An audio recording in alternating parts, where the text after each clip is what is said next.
In this lecture, we're going to be having a look at masculine versus feminine energy and just getting a clear understanding what these terms mean. So I always find it easier to start off with what something is not. So we're going to first have a look at feminine energy, and we're going to have a look at exactly what feminine energy is not about.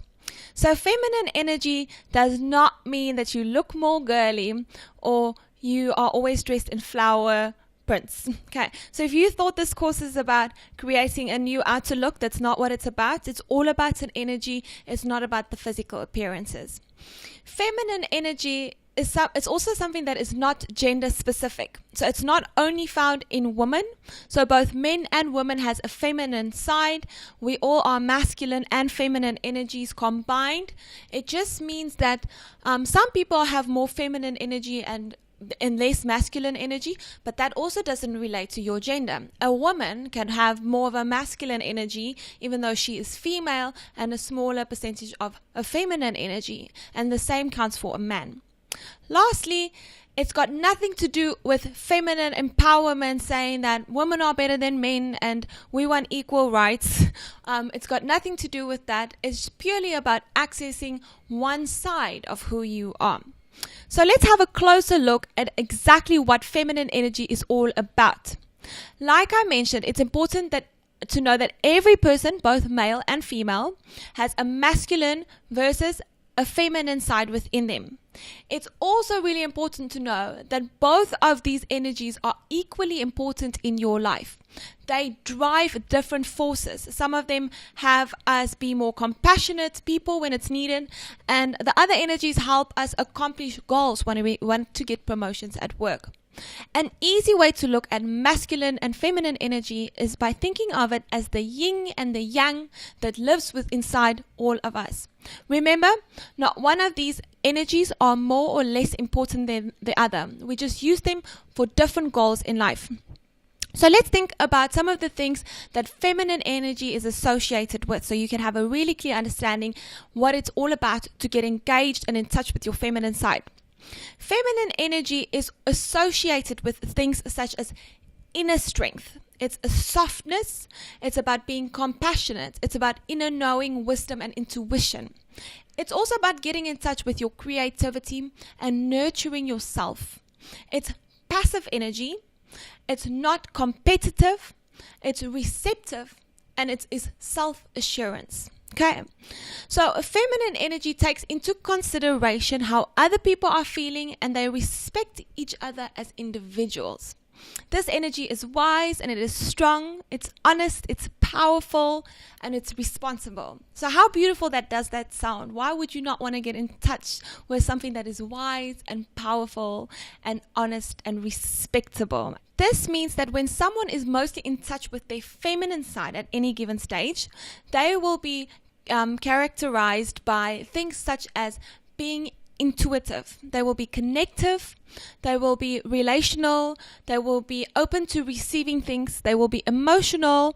They will be flexible and collaborate with other human beings, and they will be magnetic and specifically journey orientated. They will not be goal orientated. So let's have a look at the opposite polarity, or the opposite, the yin and the yang, which is masculine energy. So masculine energy is associated with things such as action, aggression, it's movement, it's about physical, it's very outward energy, it's about getting somewhere, creating something. It's obviously a masculine energy, and it's a physical strength. Remember, we were talking about feminine energy as being inner strength. Masculine energy is all about physical strength. It's about having control over situations. It's about the ego. Okay, it really doesn't have anything to do with being a man. Once again, you as a woman have a masculine energy within you, and these are very important energies when you want to reach certain goals in your life. So this means when someone is mostly in touch with their masculine side, we will see characteristics such as aggression. They will be very analytical. They are not going to be compassionate. They are going to be competitive in nature, and they're going to be goal orientated. So a person who has a very strong feminine energy may find it very difficult to get things done. They might find it difficult to be competitive. They'd rather want to work as a team. And on the contrary, a person who's mostly in touch with their masculine side might be very controlling and impatient because they are all about getting things done. So the key at the end of the day is finding that balance between your masculine and your feminine sides and knowing when it's important to harness each one of these energies. Another factor that we want to take into consideration is that the left hand side of the body is known as the feminine side and the right hand side of the body is known as the masculine side. So I know you have definitely heard of people saying, oh, I use my left brain a lot more than I use my right brain. I'm a lot more analytical than I am creative. So these are all to do with the type of energy that they mostly engaged with. The right hand side of the brain corresponds with the left hand side of the body, and the left hand side of the brain corresponds with the right hand side of the body. So you have heard people say that before. I tend to be creative, I'm intuitive, I'm an artsy person, and I'm easygoing. I have more of a B personality. That means that person is more in touch with their feminine side than they are with their masculine side. If you hear people say that they are a type A personality and they are very good at getting things done, they are very analytical and they are driven, they are fast paced in life, that means they are more in touch with their masculine side. So I just want to emphasize once again, there's no such thing as one energy that seems to be more important than the other. It's really important for you to access both these energy in your life to get most out of who you are, because both of them makes you as a person as a whole.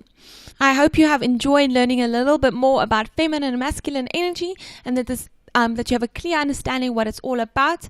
And I also want you to think of which energy do you tend to be in touch with a little bit more often than not. I will see you in the next lecture.